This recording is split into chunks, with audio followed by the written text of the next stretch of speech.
ഇത് British Malayali association എന്ന് പറഞ്ഞൊരു സംഘടന. അത് നമ്മുടെ മറുനാട് ഷാജനും ഒക്കെ വലിയ തോതിൽ നേതൃത്വം കൊടുക്കുന്ന, അതായത് വേറെ ഗ്രൂപ്പാണ്.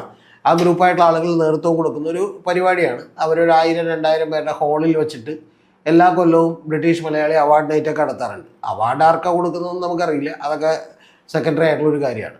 പക്ഷെ ഇത്തവണ അവിടെ വെച്ച് ഒരു മറ്റേ സൗന്ദര്യ മത്സരം നടത്തി. ആ സൗന്ദര്യ മത്സരത്തിൻ്റെ ജഡ്ജായിരുന്നത് ഒന്ന് ശോഭാ വിശ്വനാഥാണ്. ശോഭാ വിശ്വനാഥ് എന്ന് പറഞ്ഞാൽ നിങ്ങൾക്ക് എല്ലാവർക്കും അറിയായിരിക്കും, ബിഗ് ബോസിലൊക്കെ താരമായി വന്നിട്ടുള്ള ശോഭാ വിശ്വനാഥാണ്.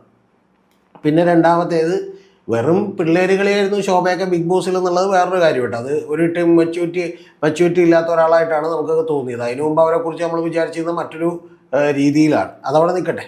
കാരണം അവർക്ക് വേണ്ടി അനുകൂലമായി ഞാൻ പണ്ട് വീഡിയോ ഒക്കെ ചെയ്തിട്ടുണ്ട്. കാരണം ഇവർ ഭർത്താവിൻ്റെ വീട്ടിൽ അനുഭവിക്കേണ്ടി വന്ന പീഡനങ്ങളെക്കുറിച്ചൊക്കെ ഞാൻ വീഡിയോ ചെയ്തിട്ടുണ്ട്. അതായത് ഇവരുടെ ഒരു ബാത്റൂമിനകത്തിരുന്ന് ഒരു രാത്രി മുഴുവൻ ഉറങ്ങേണ്ടി വന്നു എന്നുള്ളതിനെക്കുറിച്ചൊക്കെ.